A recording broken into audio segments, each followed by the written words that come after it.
Great, good morning everyone. Tema pada hari ini adalah Asleep in false peace, forgetting the coming bride. Terlena oleh damai palsu, lupa mempelai segera datang. Alright, welcome back in this Andre Cyber Channel, my quality time with Jesus. Teman-teman, saya mau tanya sedikit ya, tapi jawabnya dalam hati saja ya. Pelan-pelan ya. Apakah kita benar-benar siap untuk menyambut kedatangan mempelai? Atau sebenarnya kita sedang tertidur tapi merasa sedang aman? Jawab masing-masing ya. Jawab jujur. Aneh ya.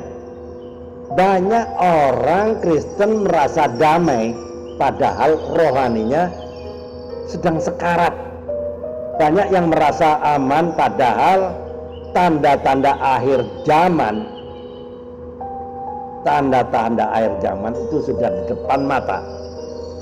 Banyak yang merasa saya baik-baik saja padahal lampu pelitanya hampir padam.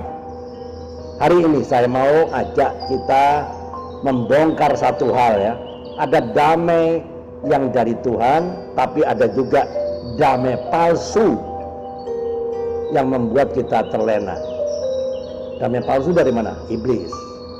Sebelum lanjut saya mau tanya lagi, teman, pernah nggak merasakan damai tapi entah kenapa hati kita menjauh dari Tuhan? Ya, yang merasa senyum aja ya, karena kita semua pernah, ya nggak? Kadang kita berkata dalam hati, Tuhan pasti ngerti kok. Saya kan masih pelayanan. Saya kan nggak jahat-jahat amat Tuhan. Hati-hati, itu bukan suara firman, itu suara damai palsu yang perlahan tapi pasti mematikan kerohanian kita. Masih ingat kisah 10 gadis di Matius 25? Ya, yang pintar mencatat ya. Ada 10 gadis. Ya. Yesus menggambarkan kita sebagai gadis-gadis yang menanti-nantikan mempelai. Ada 5 gadis bijaksana dan 5 gadis bodoh. Semua kelihatannya sama. Maksudnya semua punya pelita, punya. Semua sedang menunggu, tapi semua mengantuk. Kan menunggu kan, bosan dan bahkan tertidur. Bedanya cuma satu. Yang satu kelompok mempersiapkan minyak cadangan, tapi yang satu kelompok lagi, yang 5 tadi, hanya mengandalkan apa yang tampak. Seperti banyak anak Tuhan zaman sekarang ya, zaman now, tampaknya religius, tampaknya aktif, tampaknya ikut Zoom sana sini, tampaknya tenang, tapi hidupnya tanpa minyak, tanpa relasi yang intim dengan Tuhan, tanpa ketaatan, tanpa pertobatan. Nah, ini yang parah. Saya pernah mendengar kisah nyata tentang seorang wanita yang rajin ibadah, rajin pelayanan, rajin ikut Zoom sana sini. Semua orang kira hidupnya tenang rohani. Wow.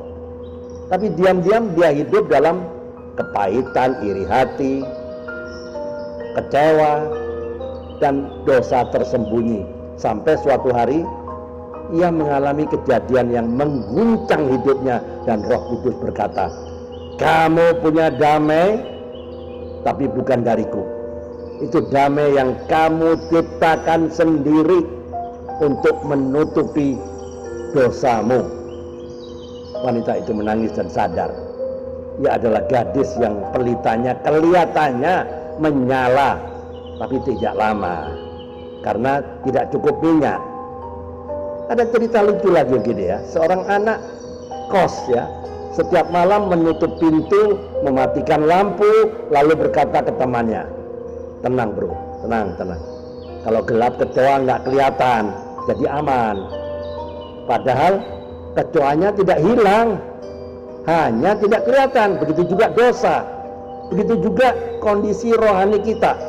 Kita tutup lampu rohani supaya kelihatannya aman, padahal masalahnya tetap ada. Dan banyak anak Tuhan yang hidup seperti itu, selama tidak terasa apa-apa, terlihat merasa aman, padahal rohaninya sedang diserang tidur rohani.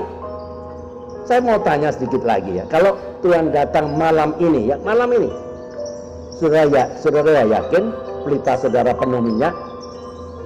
Coba kalau saudara yakin mengangguk. Kalau merasa perlu diperiksa ya, saya juga perlu diperiksa.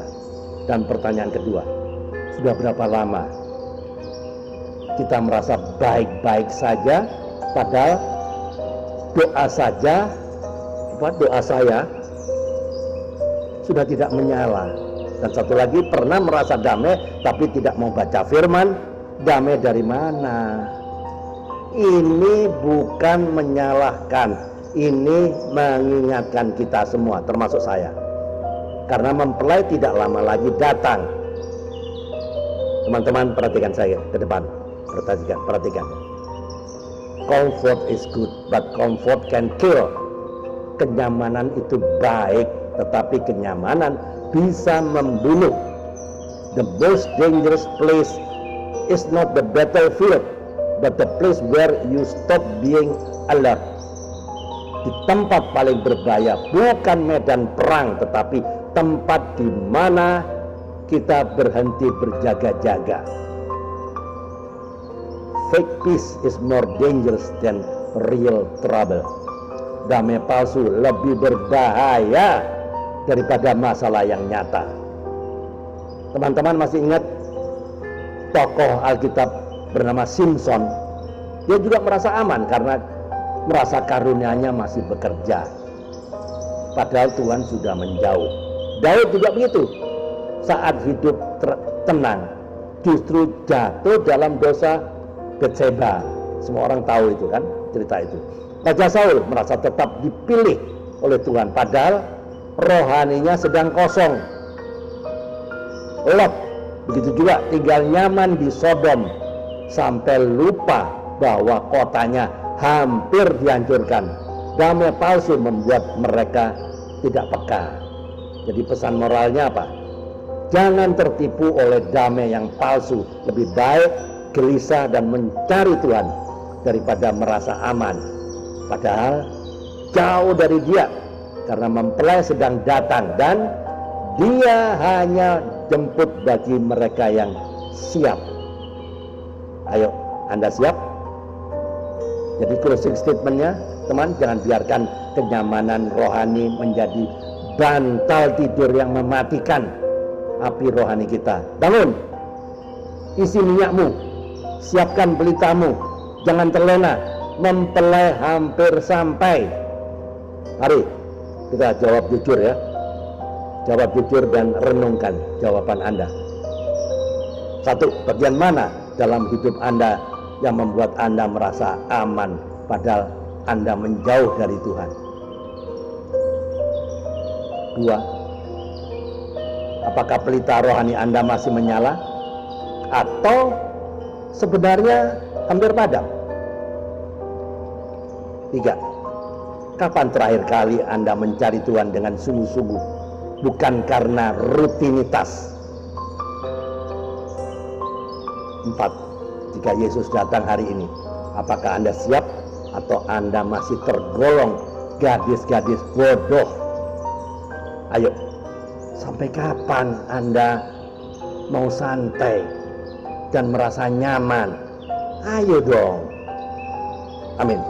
Tuhan Yesus, bangunkan kami dari tidur rohani, jauhkan kami dari damai palsu yang membuat kami lalai. Pulihkan hati kami, nyalakan kembali pelita kami, isi ulang minyak rohani kami dengan ketaatan, kekudusan, dan pertobatan yang sungguh-sungguh. Tolong kami berjaga-jaga karena Engkau segera datang. Di dalam nama Tuhan Yesus Kristus kami berdoa dan mengucap syukur. Sama-sama katakan amin. jika video ini atau YouTube ini memberkati Anda, silakan dibagikan kepada teman-teman yang lain, ke komunitas-komunitas yang lain, agar mereka juga diberkati dan mereka juga mau bersiap-siap menantikan mempelai akan datang dengan segera. Ayo, sampai kapan Anda mau santai-santai? Ayo, keep on fire, keep on moving. Tiada hari tanpa bersaksi tentang Kristus, tiada hari tanpa memandangkan jiwa. Ayo, mikir. Tuhan Yesus memberkati. Amin.